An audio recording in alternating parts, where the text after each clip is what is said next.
people don't know this about me when I tell them, and they act all surprised and shocked, but I'm short. It's not a lifestyle choice, I was just born that way. My mother says it's a phase. Straight for years. Yeah. So, I'll try and make this short and whip through it because you've got drinks and you've got things to do and better people to listen to than me. So, got a phone call a couple nights ago. Well, not a couple nights ago, a week ago. And it's like, Keith. I was like, hey, how's it going? It's like, great. We're doing the Whiners Variety Show. I'm like, oh, that's awesome. What's the Whiners Variety Show? And then he's like, well, yeah, we're going to do this and this and this. I'm like, oh, fantastic. I'd love to be there.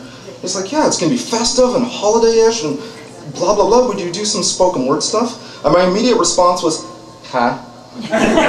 Keith, I don't do festive holiday stuff. I write poetry in my room with the lights off on black paper with black pens because it's righteous and I think black thoughts and sometimes I cry myself to sleep, but that's good because you can write better poetry that way.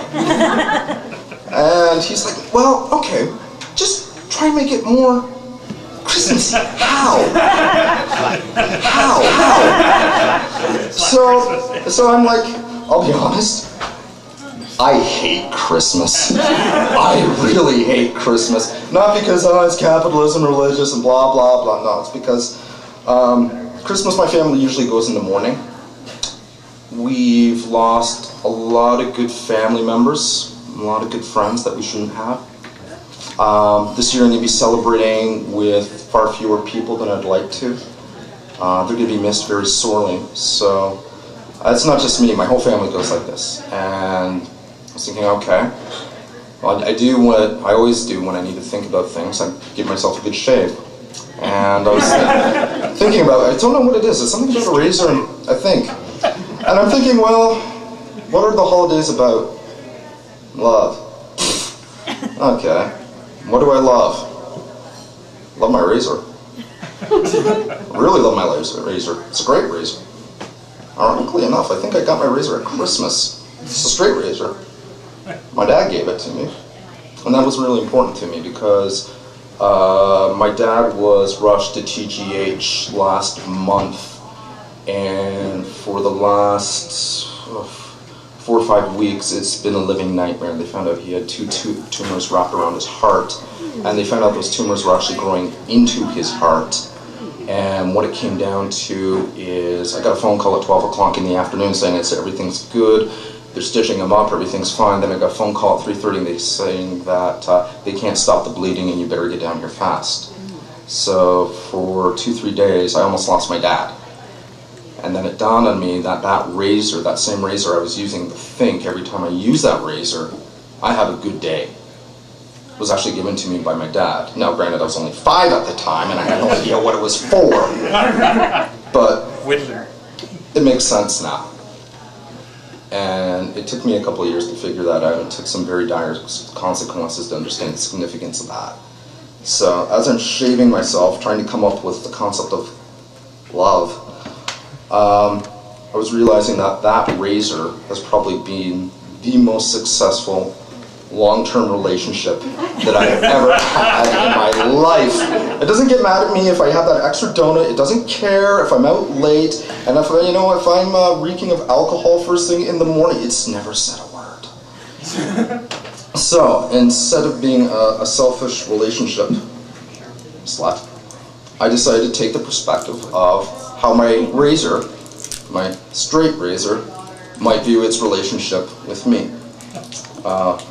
And if you're asking, my razor is actually named Phil, after my dad, because obviously he gave it to me. And when you're 5, you're not very creative with coming up with names. So this is called A Razor's Love Song. And it says, don't forget to cut on the dotted line, and I wrote that there. That's very important, men, because if you've never used a straight razor, pay attention to what you're doing. Trust me. Chicks love scars only so much. It's gotta be up. I love him for loving me, and I like to cut just to see what's underneath.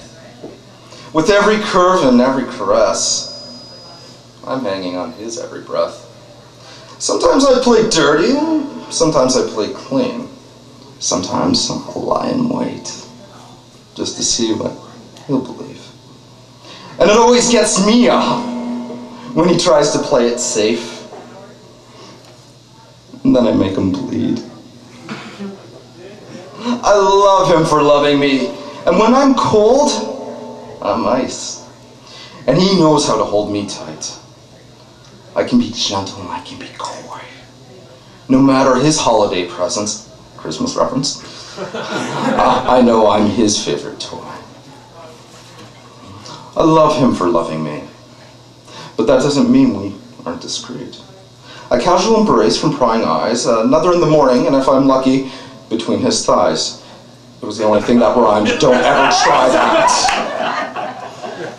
They may not see me hanging off his wrist, or find that tear of crimson bliss.